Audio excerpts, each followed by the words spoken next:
I was standing alone by the chocolate fountain, trying to smile, when Amber, his new bride, approached. Her white dress was gorgeous, but her eyes were cold as stone. "Dad?" she whispered, her smile not reaching her eyes. "I want the house in the Hamptons. Get it for us before our honeymoon is over." I was stunned.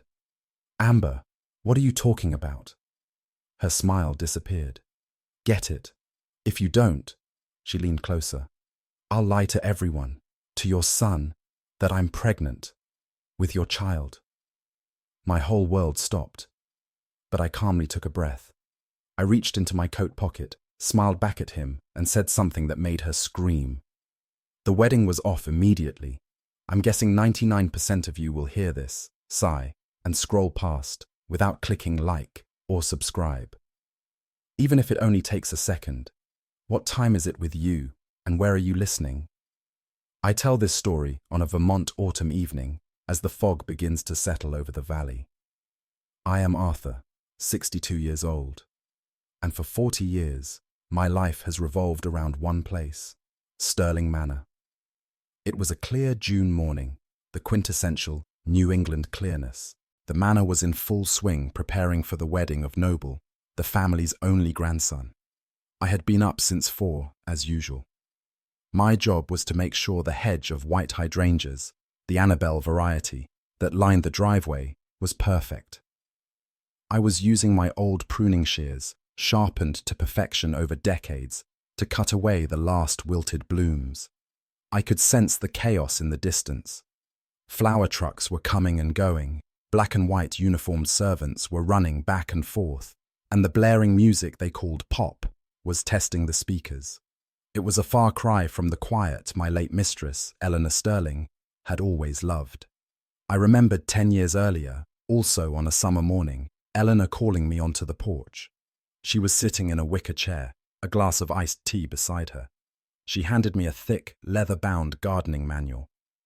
"Arthur," she said, her voice always soft but authoritative, "you understand the spirit of this place better than anyone in my family. Not even my children."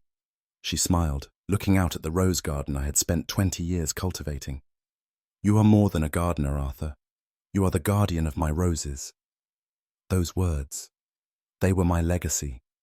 They were what I had kept for the past 8 years, ever since she died, and the manor fell into the hands of impatient heirs.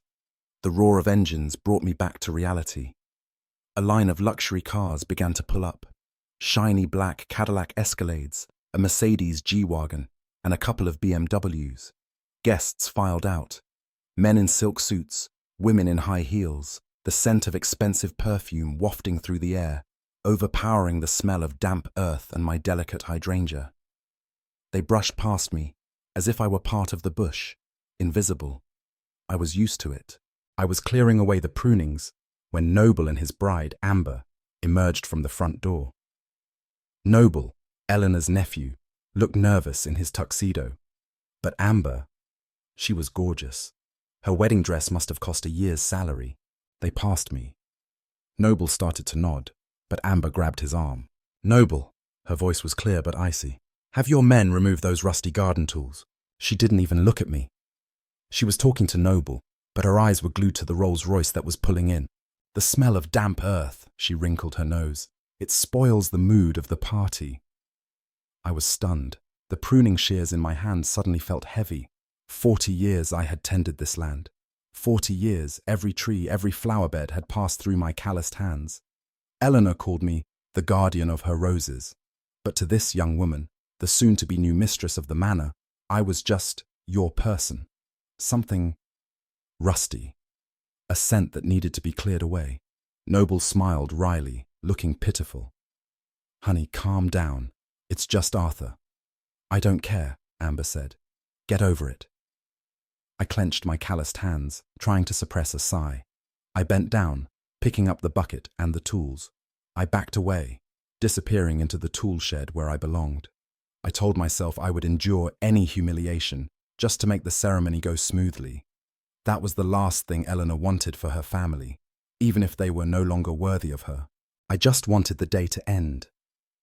But just an hour before the ceremony, as I was cutting the last of the climbing roses under the library window, I heard a secret that would burn the Sterling family to the ground. A gardener's work never ends, even on a wedding day. After being humiliated by the new bride, I retreated to the west side of the manor, where Eleanor's favourite Eden rose vine was growing beneath the library window. I knew I had to trim them back, make sure none of the branches would block the gorgeous view of the Green Mountains. It was hot, the humid heat of a Vermont summer. I could hear the noise of the guests on the front lawn, but here, beside the cool stone wall of the library, everything was quiet. Almost. The library window was open, just enough to let in some air. As I carefully cut off a dead rose, I heard noises inside. It wasn't the laughter of the party. It was muffled chatter. "Amber, please. Today is my son's wedding day." I recognized the voice immediately. It was Harrison Sterling, the groom's father, the heir to the entire estate. His voice was trembling, restrained, as if he were pleading. And then I heard Amber's voice. But this wasn't the sweet, cloying voice I'd heard in the hall. This voice was icy. "Wedding day?" she sneered. "Don't play dumb, Harrison. This is a deal. I give your weakling a semblance of stability. You give me financial security." I froze. I shouldn't have listened. I should have backed away, pretended nothing was happening. But my feet felt nailed to the gravel. "We agreed," Harrison said, his voice almost cracking. "Noble's trust fund will be unlocked upon marriage." "That trust fund isn't enough," Amber interrupted. "I want the house in the Hamptons, the beach house you promised." "Amber, we can't. That house is part of my mother's estate. It's tied up." And then Amber struck the nail in the coffin. Her words, calm and cruel, cut through the humid summer air, through the glass of the window, and stabbed straight into my ear. "Listen, Harrison. I don't care about your weakling. I want the house in the Hamptons. Buy it for us before our honeymoon ends, or else," she paused, "or I'll tell your wife and the New York Post that the baby I'm carrying isn't Noble's." She paused. I held my breath. "It's yours." Good God, my back went cold, despite the heat. This wasn't a bride. This was a viper. She was blackmailing her own father-in-law with the most horrible, filthy lie imaginable. Eleanor. She would collapse if she heard this. Disgust and anger surged through me, so strong I couldn't control it. My hands, calloused and steady from 40 years, suddenly trembled. And then, crash. The heavy steel pruning shears slipped from my hands and fell onto the gravel path just below the window. The sound rang out like a gunshot in the sudden silence of the library. Inside, the talking stopped instantly, completely silent. My body reacted before my mind. I panicked. I backed away, hiding behind the giant Annabelle hydrangea bush I had planted myself. My heart pounded in my chest, so hard I was afraid they might hear. Had I been seen? Did they know I had heard? A second later, I heard the window slam shut. Slam! It was a decisive sound. I stood still behind the bush, not daring to breathe. I knew I had been discovered, or at least my presence had been discovered. I had heard everything. I couldn't let this happen. I couldn't let Eleanor's legacy be destroyed by such a viper. I didn't care about weakling Harrison, but I did care about the manor. I cared about Noble, the boy I had taught to plant his first tomato plant. I had to find Harrison. I had to tell him I had heard, that I could testify, that I was on his side. Little did I know that this decision would be the biggest mistake of my life.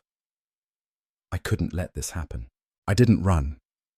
I walked quickly, my hands still covered in dirt from the rose garden, straight for the side door of the manor. I'd worked here for 40 years. I knew every path. I had to find Mr. Harrison. I had to warn him before it was too late. I found him standing alone in the great hall, near the library door, a glass of whiskey in his hand. He looked pale, confused. He was clearly still in shock from the confrontation with Amber. "Mr. Sterling," I stepped forward, my voice urgent. "I need to talk to you. About Amber. I heard—" I couldn't finish. "Harrison!" Amber's voice rang out from behind me. She appeared almost immediately, as if she'd been waiting. Don't listen to him. But she wasn't alone. Beside her was Mr. Alistair Finch, the Sterling family's lawyer. Mr. Finch, a silver-haired 65-year-old man who always wore an impeccable suit, was the person Eleanor trusted most. He had managed the family trust for 30 years. If anyone could be fair, it was Mr. Finch. I felt a flicker of relief. Mr. Finch, thank God, I said. You have to hear this. She's blackmailing. How dare you? Amber shouted, but her voice was no longer cold. It was trembling now, full of tears. She was acting. She turned to Harrison, her face horrified. Honey, Mr. Arthur, he said terrible things about me. He said I was blackmailing this family. I was stunned. No, I heard you lying about the baby, about the house in the Hamptons. No one looked at me. All eyes were on Alistair Finch. Mr. Finch took a step forward, standing between me and the Sterling family. He looked at me, not with the eyes of an ally, but with the eyes of a judge. His voice rang with authority and a false disappointment that hurt more than the accusation. Enough, Arthur. The hallway fell silent. Arthur, I am so disappointed in you, he said, his voice sad. Taking advantage of the Sterling family's 40 years of trust. Fabricating such a horrible story to blackmail them on their wedding day. How despicable. My mouth fell open. I blackmailed. Finch turned to Harrison, who was still standing there, frozen. Mr. Harrison, Arthur came to see me this morning. He said he was in serious financial trouble. Finch continued, not giving me a second to react. He asked for $50,000 to keep quiet about a terrible secret he made up about Amber. I sent him away. I didn't expect him to harass you directly. A perfect lie. A deadly stab. I looked at Mr. Harrison. Sir, that's a lie. I was just trying. Shut up! Harrison roared. The fear in his eyes had turned to disgust. He didn't look at me. He looked at the wall over my shoulder. He believed them. After 40 years, he believed them. Get out of my house, he hissed. But sir, my job, my house. 10 minutes, Harrison said, pointing to the door. Take whatever you can carry in that outhouse and get out, now. If I see you on this property again, I'll call the police for trespassing. Harrison, please, Amber sobbed, her head on his shoulder. It's scary. Finch put a hand on Harrison's shoulder. I'll call security. 2 uniformed security guards, provided by the event company, appeared immediately. They grabbed my arms. No, please. Mr. Finch, you know me. Mr. Finch just looked at me, his eyes cold, then turned away. They dragged me away. They dragged me through the main hall, where guests were sipping champagne and laughing. Classical music was still playing. People stopped, staring at me, the dirty old gardener, being led away like a criminal. They whispered.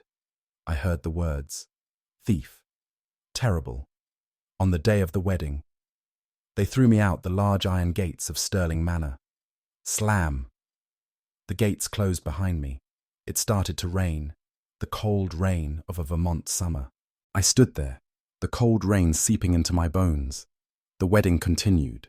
The music continued. At 62, I had no home, no money, no honor. I had lost everything, completely. I stood there. But something was wrong. Why had Mr. Harrison believed them so easily? Why had Lawyer Finch lied? His lie. It was so quick, so well planned. The room at the Motel 6 smelled of cheap disinfectant and stale cigarettes. I had paid $80 for the night, the last of my cash. I lay on the thin mattress, staring up at the damp-spotted ceiling, listening to the trucks roaring on the highway outside. 40 years. 40 years I had lived in a cozy little house on the estate, surrounded by gardens I had planted myself. Now at 62, I was homeless, evicted with 10 minutes warning. The wedding humiliation swirled in my mind.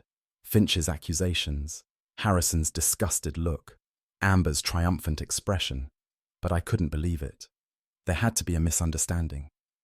Mr. Harrison could be weak, manipulated by his young bride. But Mr. Finch, Alistair Finch, he was Eleanor's best friend. He was the one who had helped me sort out my pension. He couldn't be a bad guy. He must have been tricked by Amber too. I had to talk to him. I had to explain everything. He was the only one who could trust me, the only one who could fix this terrible mistake. I pulled myself up, my back aching from a night on a sagging mattress. I had $112 left. I went to the payphone outside the motel office, the aluminum booth still damp with morning dew. My hand shook as I dialed the number for Finch's law office. I had to get through to a secretary, her voice cold and distant. "Please," I begged, my voice breaking. "This is Arthur, the gardener at Sterling Manor. I just need 5 minutes. I'm wronged. Please tell him." She made me wait. Each second felt like a century. I almost hung up, thinking how stupid I was. Then she turned back, a hint of surprise in her voice. "Mr. Arthur, Mr. Finch agrees to meet you. 4 o'clock this afternoon. The Daily Grind on Main Street." A wave of relief washed over me, so strong that I leaned against the phone booth. He agreed. He believed in me. He would fix things. I arrived at the Daily Grind at 3:30, 30 minutes early. It was a simple cafe, smelling of burnt coffee and stale donuts. I didn't dare order anything but water. I sat in the last booth, with my back to the wall, and waited. 4 o'clock came. Then 4:15. Mr. Finch didn't appear. Instead, the cafe door clanged. 2 large men walked in. They didn't look like people who came here for coffee. They were wearing leather jackets even though it wasn't cold. They looked around and their eyes stopped on me. They walked straight to my table and sat down, one on each side, blocking my escape. "You're Arthur?" the one with the scar on his eyebrow asked. I nodded, my heart starting to pound. "Mr. Finch, did he send you guys?" "Yeah," the other guy sneered. "Mr. Finch is busy. He sent us to talk." He nodded toward the back door. "Come on, we can talk here." "Go," the one with the scar interrupted, and I saw him put his hand inside his jacket. They escorted me to the back alley, which smelled of trash and urine. As soon as the door closed, the one with the scar pushed me hard against the brick wall. My head hit the brick, and I fell into a pile of trash bags. "Listen, old man," the one with the scar leaned down, his face inches from mine. "Shut your mouth about the Sterlings. Shut your mouth about Amber. Shut your mouth about Finch. This is my final warning." The other guy laughed, rummaged through my jacket pocket, and pulled out my old wallet. He took out $112, all I had. "Consider this a consultation fee," he said.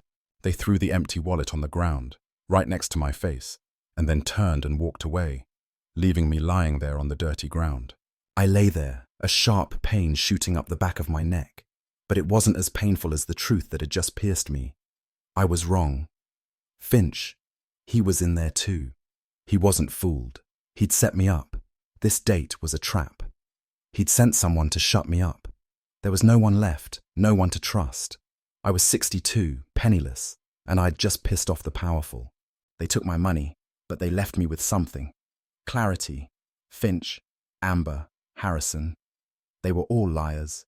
They thought I'd give up, but they forgot one thing. I dragged myself back to my Motel 6 room after the alley beating. I had nothing. They had taken my last $112. I had spent $80 for the night, and now I was broke. The next morning, hunger and the pain in my back were mingling. At 11 o'clock, there was a knock on the door. Not a polite knock. A firm, decisive knock from the manager. I opened the door.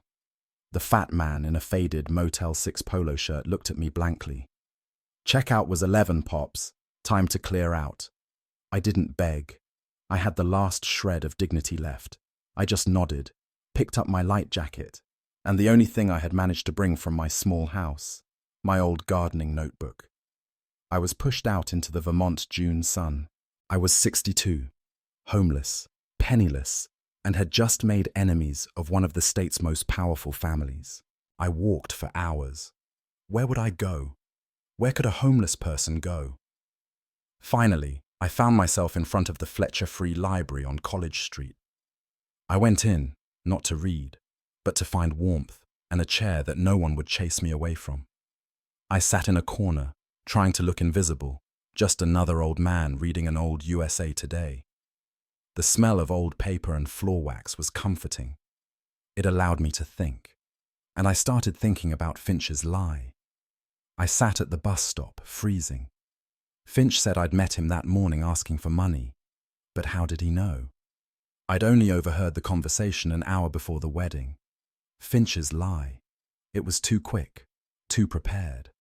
He couldn't have concocted such a detailed story that I was demanding $50,000 in the seconds after I'd tried to warn Harrison.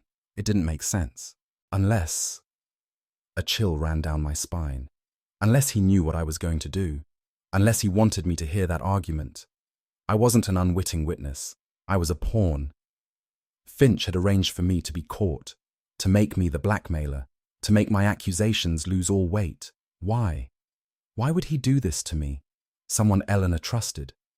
My hand trembled as I reached into my coat pocket and touched the notebook, the cross symbol, the only thing she had left. I opened it. I flipped through my notes on rose fertilization schedules, on soil pH. I turned to the last few pages. Eleanor sometimes used it to jot down random thoughts. And then I saw it. A line written in her familiar fountain pen, sandwiched between a winter note and a list of new rhododendrons. The writing was tiny. Finch, trust, beware rhododendron. My heart skipped a beat. Rhododendron. It wasn't a flower. I mean, it was a flower, but it was something else. I remembered. I remembered it perfectly. 5 years earlier, Harrison and Finch had tried to push through a huge real estate project. They wanted to build a luxury resort, golf course, and condominiums on the precious wetlands that bordered the manor. Eleanor had fought them hard. She had lobbied the state. She had donated money to conservation groups. She had stopped them. And the name of the project? The code name they used in their meetings. The Rhododendron Project. Eleanor had tried to warn me. She knew Finch was untrustworthy. She knew he and Harrison were up to something with the trust.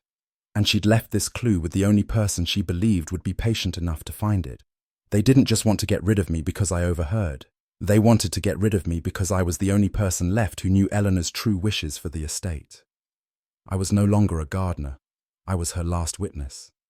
I'd been on the run for 2 days. 2 days with nothing but a few dollars the thugs had left in my coat pocket. I'd spent them on coffee at a 7-Eleven just to have something hot to hold. Last night, I'd slept at a Salvation Army shelter, crammed into a bunk bed, listening to the coughs and whispers of other men who'd lost everything. This morning, I had nowhere else to go.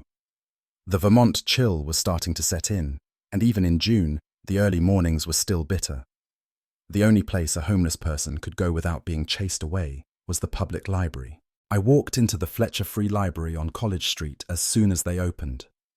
I tried to look as presentable as possible, but I knew what I looked like. A gardener of 40 years, now neat in dirty clothes, unshaven, and carrying the faint smell of charity soup. I needed warmth. I needed a clean bathroom. But more importantly, I needed answers. I sat at one of the old public computers on the second floor. A yellowed Dell, the wired optical mouse a little stuck. The keyboard was sticky. I took a deep breath, trying to concentrate. Finch had lied about me asking him for money in the morning, which meant he had prepared the lie. Why? My only clue was Eleanor's notebook. Beware rhododendron. My hands shook as I typed those words into Google's search bar. Sterling Estate, Vermont Rhododendron Project. The first result that popped up.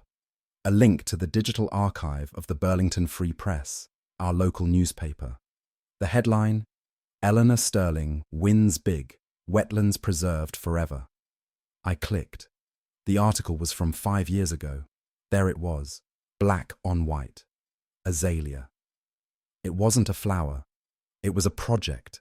A multi-million-dollar real estate project Eleanor had spent her life trying to stop. Finch and Harrison. They wanted to build on protected wetlands, and she stopped them. I read on, my eyes drinking in every word.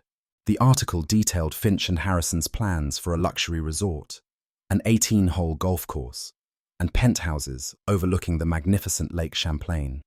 But she, Eleanor, using her political clout and a large donation, successfully placed the land in the Vermont Land Trust, a real conservation organization. She locked it away forever. My heart pounded. I got it. Eleanor's will had certainly cemented it, ensuring the land would never be touched. Now that she was gone, Finch and Harrison wanted to restart the project, but they couldn't. Unless, oh God, unless they could break the terms of the trust. Noble's wedding, Amber's blackmail. It was all a show to create a crisis so that Finch, as executor of the will, would have an excuse to intervene in the trust, declare the family unstable, and somehow release the land. They needed me gone. I'd been a gardener for 40 years.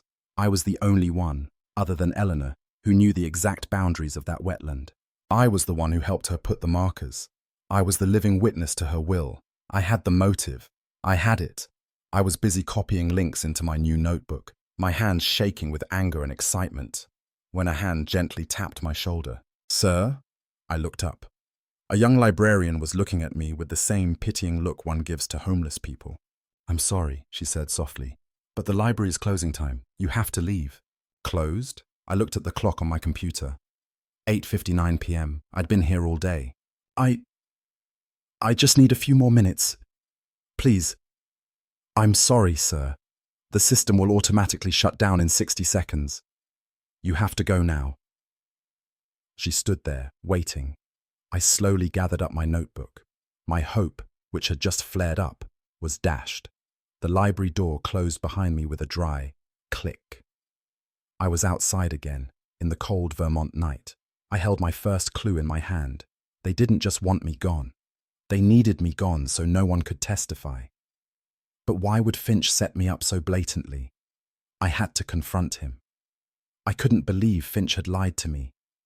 Maybe Amber had lied to him too. Maybe he didn't know about the thugs who had attacked me. I had to believe that Eleanor's best friend couldn't be a monster. I had to talk to him. It was the only way. The next day, I waited. I waited for 4 hours in the alley across from the Finch and Sterling Partners building. It was a luxurious glass and marble building in downtown Burlington. I, in yesterday's dirty clothes, torn from the fight, looked exactly what they accused me of being. Homeless. But I had a purpose. It was almost 5 o'clock when he emerged.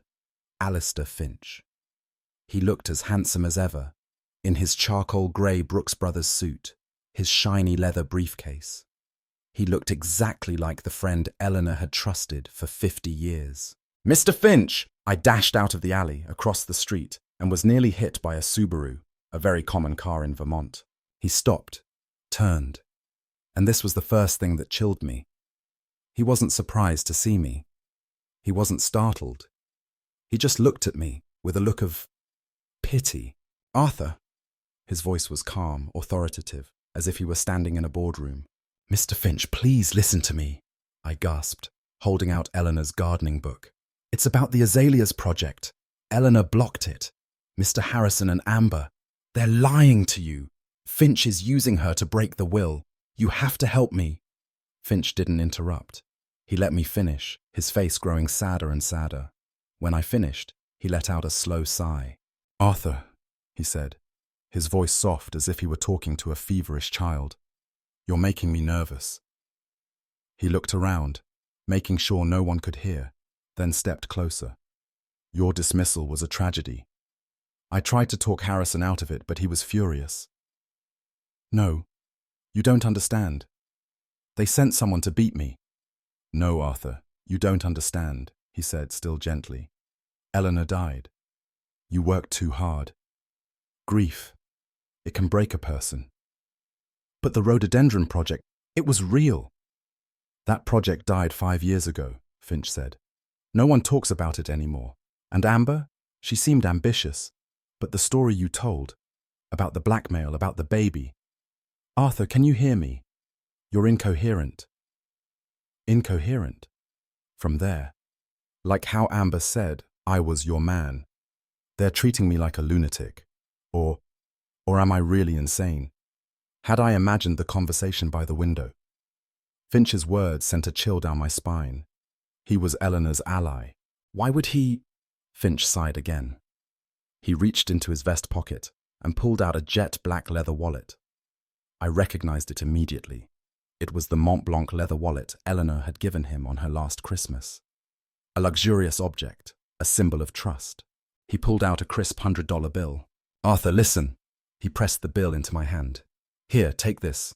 Buy a hot meal and a decent room tonight, but you must forget about these plots.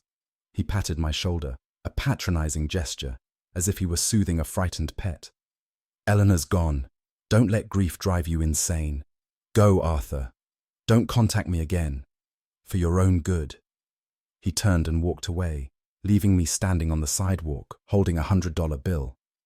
I felt utterly humiliated. The two thugs in the alley had beaten me. They had taken my $12. But Finch, he had just destroyed me with a few words and a $100 bill. He had turned me into a lunatic beggar. Finch's gaslighting had worked. I backed away, utterly defeated. I began to doubt my own memory. I walked away, the $100 bill a hot coal in my pocket. Maybe he was right. Maybe I was just a confused, grief-stricken old man ruining the wedding of his boss's nephew. I walked for miles, not knowing where to go, until I sat down at a bus stop. I walked, the $100 bill a hot coal in my pocket. Maybe he was right. Maybe I was just a doting, grieving old man ruining the wedding of my boss's nephew. I walked for miles, not knowing where to go, until I sat down at a bus stop as darkness fell. That night, I slept at a Salvation Army shelter. The smell of industrial disinfectant was strong, mixed with the smell of bland lentil soup and the dry coughs of other men. I lay on a metal bunk bed, listening to the snores and desperate whispers. This was the lowest point of my life. I doubted myself. Finch's words, full of pity and authority, shook my reality. You're not talking coherently. Maybe I was imagining things. The next morning, I sat in the common room, holding a cup of weak, hot coffee. I took the only two things I owned out of my coat pocket. One was Finch's crisp new $100 bill. The other was Eleanor's old, leather-bound gardening notebook. I looked at the $100 bill. Finch thought this was my price. The price for 40 years of loyalty. The price for my silence. He wasn't giving it to me out of kindness. He was giving it to me like a bone to a dog, a hush money to a homeless person he believed would disappear forever. It was the final insult. Then I looked at the notebook. I touched the worn leather. I opened it to the last page. Watch out for rhododendron. He was wrong. Eleanor believed me. She didn't think I was incoherent. She left me the clue, not because I was crazy, but because she knew I was the only one patient enough to listen, loyal enough to find out the truth. Finch had manipulated me, just as he was manipulating Harrison. The intimidation in the alley and the fake pity outside the lawyer's office. They were two sides of the same coin. Fear.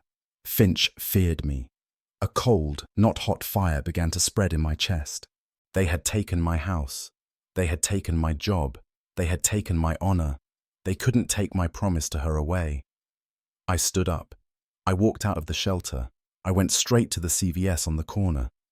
With exactly $20 from Finch's $100 bill, I bought a cheap, prepaid phone. A simple track phone, the kind you throw away when you're done using it. For another $3, I bought a hardcover Mead notebook, the classic black and white composition book, and a ballpoint pen. I would use his humiliation against him. I returned to the library, but not as a homeless man seeking shelter. I returned as an investigator. Finch, Amber, and Harrison. They all had one thing in common. They were arrogant. They thought I was some stupid, invisible old gardener. They were wrong. No one was on guard against a homeless old gardener, and that would be my greatest weapon. I sat down at my old computer. I knew the what, Project Azalea. I knew the who, Finch, with Amber and Harrison as his henchmen. Now I needed the how. How Finch was breaking the will. And most importantly, I needed the evidence. Finch was a lawyer. He wouldn't leave a clear trail. But who else could Eleanor trust but me? Someone who had witnessed her final days. I started typing. I needed a name. Brenda, Eleanor's personal nurse. the one who had been mysteriously fired just before she died. After buying the track phone and the Mead notebook, I headed back to the Fletcher Free Library. I was no longer a homeless man looking for shelter. I was a hunter, a 62-year-old hunter, ragged, penniless, but I was hunting. I sat down at the public computer, and this time, I wasn't just searching aimlessly. I needed a name. Brenda, Eleanor's personal nurse. She'd been with the owner for the last 6 months, and I remembered she'd been fired by Finch just 2 days before Eleanor died. The reason given was violation of medical protocol. A lie. I knew it was a lie. I didn't know her last name, so I started Googling. Nurse Brenda and Sterling Manor. Nothing. I needed a different approach. I thought like an investigator, public information. I searched for Vermont Board of Nursing. All registered nurses were required to have a public record. I started searching their database. There were dozens of nurses named Brenda in Burlington alone. I looked through each one until I saw a familiar face in the profile photo. Brenda Ramirez, status active license. I clicked. Public records listed her registered address. An apartment complex on North Winooski Avenue, right in Burlington's Old North End. I used $2 from Finch's 100 to buy a Green Mountain Transit bus ticket. Bus number 2. I sat in the back, clutching my new Mead notebook. What was I doing? I was a gardener, not a private investigator, but I was the only one left. I was the only one interested in the truth. I got off. The Old North End was a far cry from the posh hills of Sterling Manor. The 3-decker brick buildings were close together, tangled with wires. Brenda's apartment was on the 3rd floor of a walk-up building, sandwiched between a convenience store and a laundromat. I climbed 3 flights of creaking wooden stairs, my heart pounding. Apartment 3B. I knocked. Brenda, are you there? I'm Arthur, the gardener at Sterling Manor. No answer. Just silence. I knocked again, harder. Brenda, please, I need to talk to you about Eleanor. Still nothing. I was about to leave, turning away, feeling the familiar sense of defeat creeping in. But as I turned, my shoulder brushed the door, and it opened. The door was unlocked. A chill ran down my spine despite the heat of the hallway. Brenda? I pushed the door open. It creaked open, revealing a silent darkness. The room was upside down. I stepped in. Chaos greeted my eyes. This was no ordinary burglary. A regular burglar would have taken the flat-screen TV that was still hanging on the wall. This one was looking for something. Drawers were ripped open. Papers, letters, and receipts were strewn all over the floor. Worse, the bedroom mattress had been ripped open. Cotton balls and padding were sticking out like the entrails of a butchered animal. They had been looking for something hidden inside. Jesus, Brenda, what have they done to you? Finch. He had sent someone here, right after I confronted him outside the lawyer's office. He realized I was investigating, and he had been one step ahead of me to clean up the threats. Brenda was a threat, and now she was gone. I knelt down, searching through the mess. My hands shook. I hoped Brenda had left something, anything. A piece of paper, a diary, but there was nothing, just chaos and the smell of fear. They had taken everything. I was too slow. Finch had gagged her. Now there was no one, no evidence. I returned to the bus station, feeling defeated. But then I saw what they had missed. I was too slow. Finch covered her mouth. I walked out of Brenda's apartment building, a sense of defeat weighing heavily on my shoulders. There was no one left, no evidence. I stood on the sidewalk watching the traffic on North Winooski, feeling like the homeless, invisible old man again. I was defeated. I headed back to the bus stop, determined to use the last of my change to go somewhere far away, somewhere where the name Sterling couldn't reach me. As I passed the row of old brass mailboxes in the lobby, something caught my eye. A tiny piece of white paper. It was shoved carelessly into the slot of mailbox 3B, Brenda Ramirez's mailbox. It wasn't inside. It was stuck on the outside, as if someone had left it there on purpose. Finch's thugs, in their rampage through the apartment, had completely missed the mailbox. It wasn't trash. My heart started to beat faster. I glanced up the street. No one was paying attention to me. My calloused hands trembled as I pulled out the piece of paper. It was a CVS pharmacy receipt. a flimsy, worthless piece of paper. But tucked inside, neatly folded, was a small metal key. A locker key, a simple serrated one. Stamped on it was a number, G237. Brenda had left it for me. She knew she was in danger. She knew I would come looking for her. She knew I was the only one who would understand. G237. I tried to sort out my thoughts. That wasn't a library locker number, nor was it at CVS. Then where? Then I remembered. The Greyhound bus station. The Greyhound bus station in downtown Burlington on Pine Street. It was the only place in the city with a row of public lockers that were open 24/7. It was a thoroughly practical American commercial object, a noisy, chaotic transit point, perfect for stashing something safely. I stopped walking. I ran. I ran the 6 blocks to the bus stop, the cold air hitting my face, my chest aching. The Greyhound bus stop smelled of diesel, burnt coffee, and despair. Tourists, homeless people, and young soldiers waiting for buses. I headed straight for the row of grey lockers on the back wall. Rows A, B, C, G. I found it. Locker G237. I looked around. No one was paying me any attention. I inserted the key into the lock. It fit. I turned it. The metal door creaked open. Inside, on an empty metal shelf, was a simple Ziploc bag. My heart pounded. I grabbed the bag, slammed the door shut, and hurried into the men's room, locking it behind me. Under the flickering fluorescent light, I opened the zip-top bag.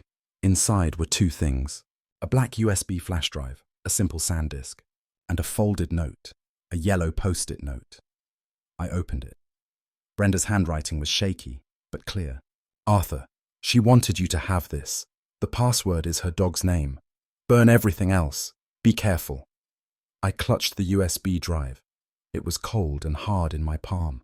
This was it. This was what Finch had sent someone to find. This was what Brenda had risked her life, or had died, to protect. Her dog's name. I knew instantly. Winston. The golden retriever Eleanor loved more than her own children. I had proof.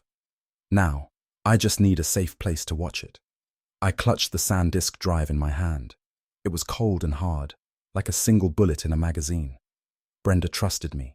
Eleanor trusted me.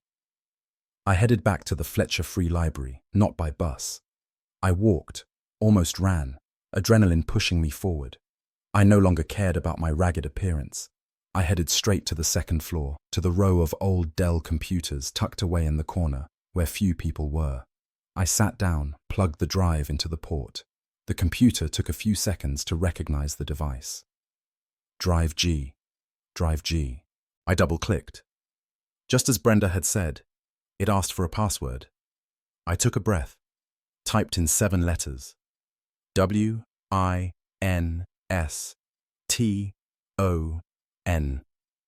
Winston. The name of Eleanor's beloved golden retriever. The drive popped open. My heart stopped. There was only one video file inside. Its name was ES Personal MP4. ES Eleanor Sterling. I plugged in the library headphones, the cheap ones with the foam padding peeling off, and pressed play. The video played. It was shaky, blurry, obviously filmed secretly. I recognized the angle immediately. This was Eleanor's bedroom. The video was taken from the bedside table where Brenda usually kept her tray of medical instruments. Brenda was pretending to adjust some machine, but the camera hidden in the buttons of her uniform was pointing straight at the bed. Eleanor looked frail. A thin blanket covered her. The door opened and Alistair Finch entered, carrying his Mont Blanc briefcase. He didn't smile. "Eleanor," Finch said coldly, "don't be stubborn. We don't have much time." He placed a file on the small table next to the bed. "Sign this trust amendment. It releases the rhododendrons to Harrison." Eleanor's voice was weak, barely a breath. "Never. Alistair, you know I protected that land. Arthur wouldn't let you." And then Finch laughed, a small, patronizing laugh that made my blood run cold. "Arthur," he sneered, "the gardener who stole from you." I was stunned. Listen, Eleanor. Finch leaned closer to her. I've got enough false evidence to put him in jail for 10 years. Petty theft on the estate for 20 years. I've got the papers ready. Oh, God. He'd been planning this for a long time. Sign it, Finch commanded. Sign the amendment, or you'll destroy your only loyal man. You'll be the one to put him in jail. I saw it. I saw it. Finch was forcing Eleanor to sign. He was threatening to release my theft records if she didn't. Oh, my God. Finch had set me up all along to use me as leverage against her. But no. At that moment, at the height of that horrifying truth, the video froze. A giant red virus alert took over the entire Dell computer screen. Warning. Trojan detected. File has been corrupted. No, no, no, I whispered. And then, the worst happened. Another pop-up appeared. Formatting drive G. Deleted successfully. I tried to yank the USB drive out, but it was too late. I shakily plugged it back in. I double-clicked on drive G. Please insert a disk into drive G. The drive was empty. The evidence was gone. I put my head down on the dirty keyboard. He knew. He knew someone would find it. He had set a trap for the USB drive. This USB drive was not left by Brenda. This USB drive was left by Finch, knowing Brenda would find it, or knowing I would find it. It was a trap within a trap. The USB drive was empty. Brenda was gone. I had no evidence. I had only the memory of what I had just seen. But who would believe a homeless old man accused of theft against the most respected lawyer in Vermont? I left the Fletcher Free Library, but this time, I didn't run. My mind was spinning, not from panic, but from the brutal clarity of the truth. The empty USB drive in my jacket pocket. Brenda was gone. All physical evidence had evaporated. I wandered through the streets of Burlington. I no longer felt cold, no longer felt hungry. I walked aimlessly until I found myself in Battery Park, overlooking the vast, calm surface of Lake Champlain. The water was steel grey, just like the feeling in my chest. I sat down on a bench still damp with dew, and there I finally accepted the cruelest truth. Alistair Finch. He wasn't just an accomplice, he was the mastermind. I remembered Eleanor's funeral 8 months earlier, at St. Paul's Cathedral downtown, a solemn ceremony. Finch was the one who gave the eulogy. I remember it clearly. He stood at the podium in his most expensive black suit, and he cried. Real tears. He talked about their 50-year friendship, dating back to their time as students at UVM. He talked about her unwavering loyalty and her integrity. I cried too when I heard those words. The hypocrisy. The disgusting lies. He stood there, weeping at her funeral, while he held the rope around her legacy. I saw it all clearly. Finch was the spider at the center of the web. He had planned this all along. He needed Amber. She was the leverage. That incestuous threat was the perfect weapon to force Harrison. He needed Harrison. Harrison was the greedy one with the rhododendron project, the financial cover, and he needed me. I was the pawn, the old, loyal gardener, the one Eleanor trusted most. Finch knew she trusted me. He had used my loyalty to frame me. The self-destructing thumb drive, the thug's warning, the blatant lie at the wedding, the gaslighting outside his office. It was all calculated. He needed to destroy my credibility. I realized something horrifying. I had nothing left. No evidence. The thumb drive was empty. Brenda was gone. Any attempt I made to expose Alistair Finch, a respected lawyer with 50 years of experience, trustee of half of Vermont, would be dismissed as the rantings of an incoherent, homeless old man. He had won. He had tied me up with the truth. I sat there, watching the small waves crash against the shore. I had lost legally. I couldn't go to the police.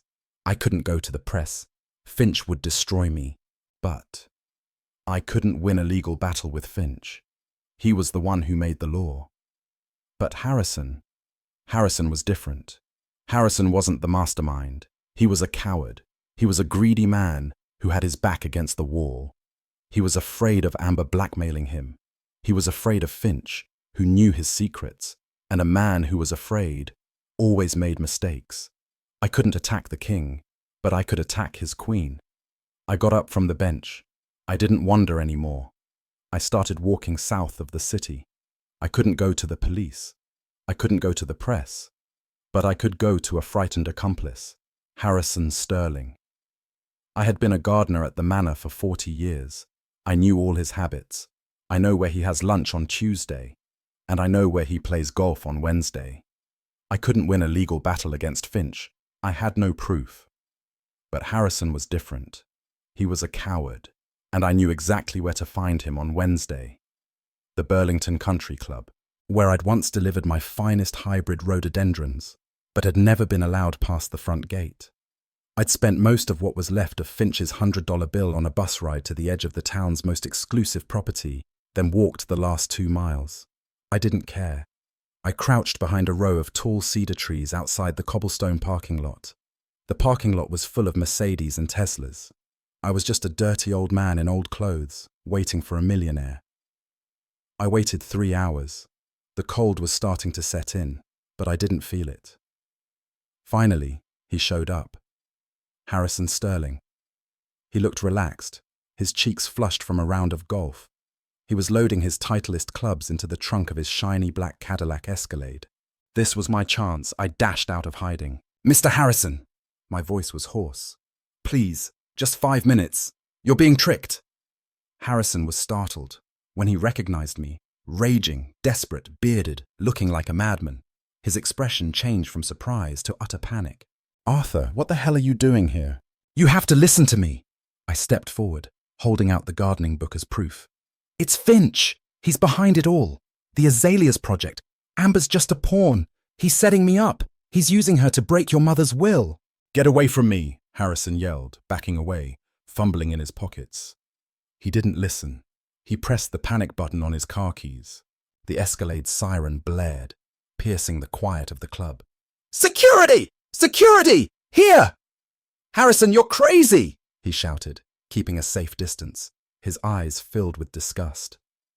"Finch warned me about you. You're obsessed. You're just a crazy old man." Finch warned me. The words were like a bucket of ice water thrown in my face. Before I could say anything more, 2 large security men in club polo shirts ran over. "What's the matter, Mr. Sterling?" "Get this old man. He's threatening me. He's trespassing." "No, I'm just trying to tell the truth." They didn't listen. They were private security. They only knew how to protect their clients. They grabbed me. One twisted my arm behind my back. Pain shot from my shoulder. I heard the dry squeak of the zip ties around my wrists. "We'll call the police, Mr. Sterling," the security guard said. "Go ahead," Harrison said, his voice still trembling. He pulled out a silk handkerchief and wiped the sweat from his forehead. "Take him away." He didn't even listen to me. Finch warned me. Finch had poisoned them. He had turned me, his most loyal protector, into public enemy number 1. I was being dragged off like a criminal, right where I had planted the first maple trees for his father 30 years earlier. I sat in the police car watching Sterling Manor fade away. Finch had won. He had turned me into a criminal. I had no choice. I had nothing to lose. I was held for 24 hours for trespassing. When they released me, it was pouring rain. I walked out of the Burlington police station with a piece of paper in my hand, a restraining order against the Sterlings or any of their property within a mile. Finch had won. He had made me a criminal. I wandered in the rain with nowhere else to go. The shelter was full. I was desperate. I couldn't fight them legally. I couldn't face them psychologically.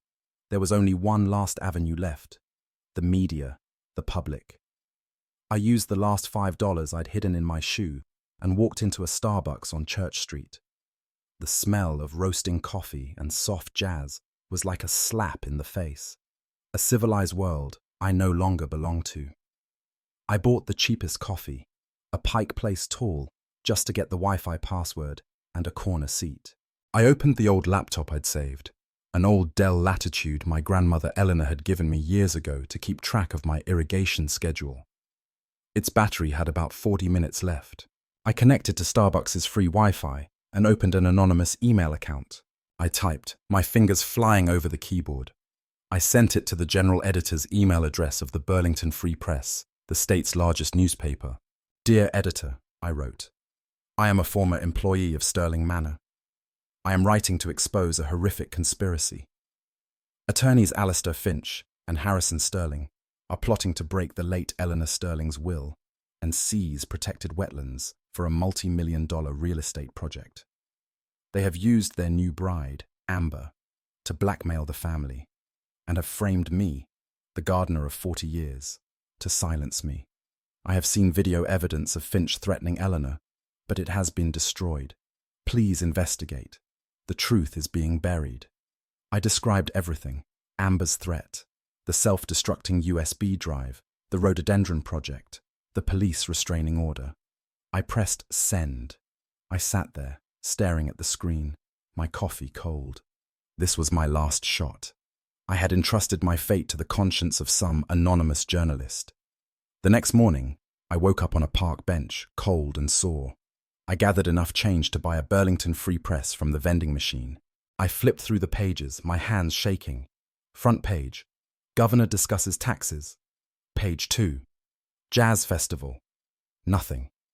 And then I saw it. On page 3, bottom corner. A small item, just 3 sentences. Headline, former Sterling employee arrested for harassment. Arthur, 62, a former gardener recently fired from Sterling Manor, was arrested yesterday for trespassing and threatening Mr. Harrison Sterling. A family spokesman, Shirley Finch, said the family was very worried about Mr. Arthur, who was said to be suffering from delusions and paranoia after losing his job. They killed me. They didn't just take my job, they took my name. Fantasy.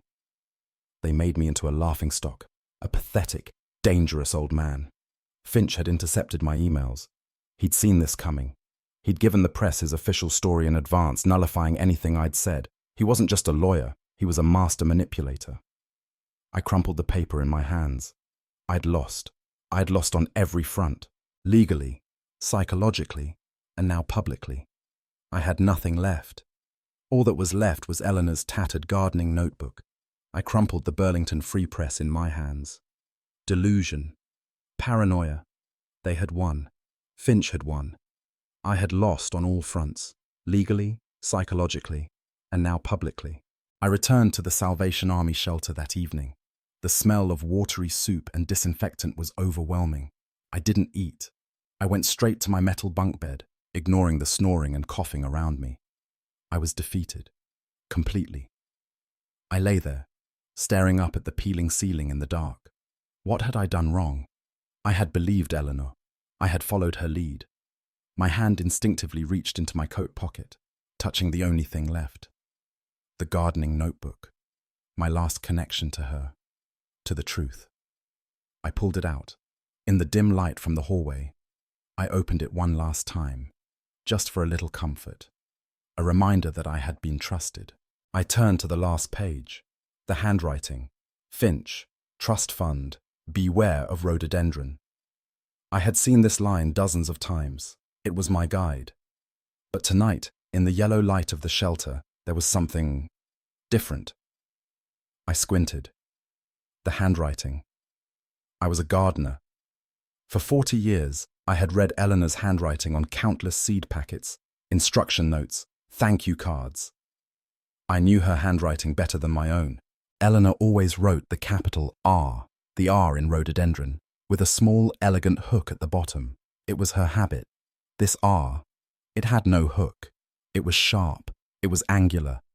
It was a near-perfect imitation, but it wasn't hers. My blood froze. This wasn't her handwriting. So, whose handwriting was it? Someone who knew her. Someone who knew me. Someone who had access to the notebook. I remembered, 8 months ago, just after the funeral. Alistair Finch had come to my cottage on the estate. He had brought this notebook with him. Arthur, he said, his voice full of sympathy. I'm cleaning out Eleanor's desk. She wanted you to have this. He was the one who had given me the notebook. My heart sank. I realized the horrible truth, a trap so elaborate I couldn't have imagined it. Finch had written it. He wanted me to find the notebook. He wanted me to investigate Project Rhododendron. He knew I would come to Brenda's apartment, the one he had had cleaned out. He knew I would find the USB drive he'd set up. The self-destructing USB drive was a ruse designed to make me believe I'd seen the truth. Then he wanted me, in desperation, to confront Harrison Sterling at the golf club. He'd warned Harrison in advance, so I'd be arrested. He wanted me to have a criminal record. And finally, he knew I'd contact the press, so he could release the final piece of information, the final nail in my credibility coffin. My entire investigative journey from season 6 to season 14, I wasn't fighting. I was dancing to Finch's script. He'd made me the perfect pawn. He didn't just silence me. He had used me to destroy himself, to bolster his delusional, demented old gardener story, ensuring that if any real evidence ever came forward, no one in the world would believe me. He had won. Finch had won. I had nothing left. Nothing. I sat there, in the darkness of the shelter, and for the first time in 40 years, I cried. I cried for Eleanor. I cried for Brenda, wherever she was. And I cried for my own stupidity. He won. Finch won. I had nothing left. I sat there in the darkness of the Salvation Army shelter, and for the first time in 40 years, I cried. I cried for Eleanor. I cried for Brenda. And I cried for my own stupidity. The next morning, I walked out of the shelter like a shell. I walked to a metal public dumpster on the corner of Church Street. I held the old gardening manual in my hand. It was not Eleanor's legacy. It was Finch's weapon. It was a symbol of his lies. I lifted my hand, intending to throw it in the trash, to end it all, to end this empty promise. But as I picked it up, I stopped. Something was wrong. The leather back. I had held this notebook 100 times, but I had never noticed. It was raised. The leather on the back seemed thicker than usual, as if it were double-layered.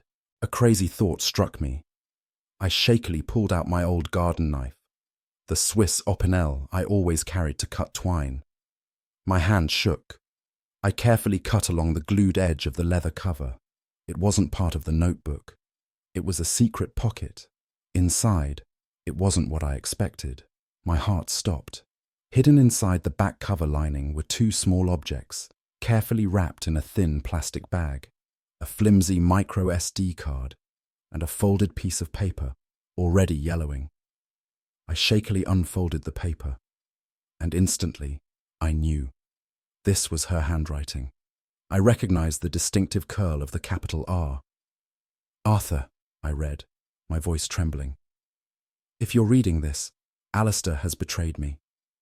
The notebook you just found, the fake one, was a decoy. I left the original on the table for him to find. This real one is for you. Trust Brenda. Protect our land. She knew. She was one step ahead of Finch. She had set him up in reverse. I stopped walking. I ran. I ran like I never ran before. Back to the Fletcher Free Library. I rushed to the computer room, my heart pounding in my chest. I shakily inserted the SD card. No virus. The video file appeared. Brenda Final Testimony.movie. I pressed play. There it was. The full video. Not just Finch threatening Eleanor with my fake theft record. There was the part after. Finch admitting his conspiracy about the Rhododendron project, and the audio of him making the deal with Amber on the phone. And most importantly, the SD card contained a scanned copy of another document. A holographic codicil, perfectly legal in the state of Vermont.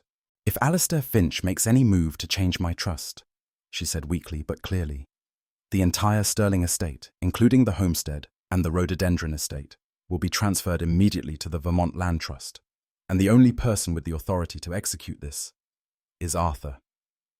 I pulled out my track phone and called the Vermont Attorney General's office.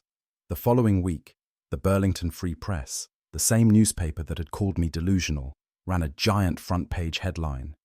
Sterling scandal, reputable attorney arrested for fraud. Finch, Harrison, and Amber were all arrested. Today, Stirling Manor officially became the Eleanor Stirling Preserve. And me?